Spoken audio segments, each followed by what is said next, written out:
On va parler d'expérience. Ouais. Dans un premier temps, des clients.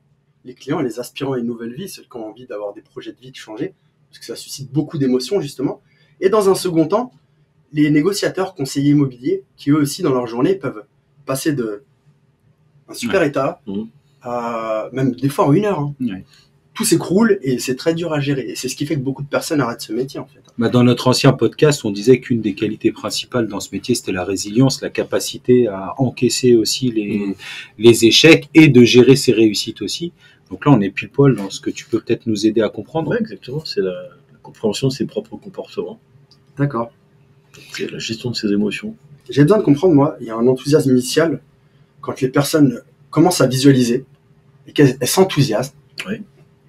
Et comment cet enthousiasme, il retombe quand elles se rendent compte de la réalité du marché et qu'au début, elles font un déni, elles continuent de chercher quelque chose qui n'existe pas et que ce déni, il finit par se transformer en doute.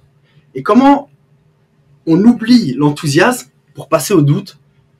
Et je sais que c'est ta spécialité, ça. Alors, je sais pas si c'est ma spécialité, mais en même temps, on le vit, on peut le vivre même pour soi. Entre, il y a un souhait, il y a une volonté, il y a un besoin. Mais à un moment donné, cette expression-là, ce souhait, ce besoin, il va se confronter à ce que j'appelle, moi, au réel. C'est la confrontation au réel.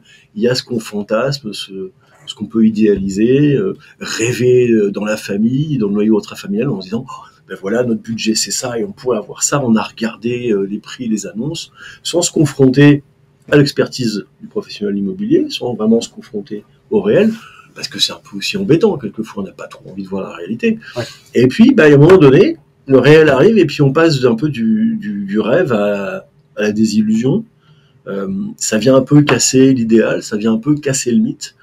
Et ben c'est une forme de petit deuil en fait qui va s'installer. Ça veut dire quoi? Ça veut dire bah non, vous l'aurez peut-être pas ou pas comme ça. Et là, bah, il peut y avoir d'emblée une forme de déni qui s'installe, voire de la colère. Mais non, c'est pas possible, vous avez mal calculé. Exactement.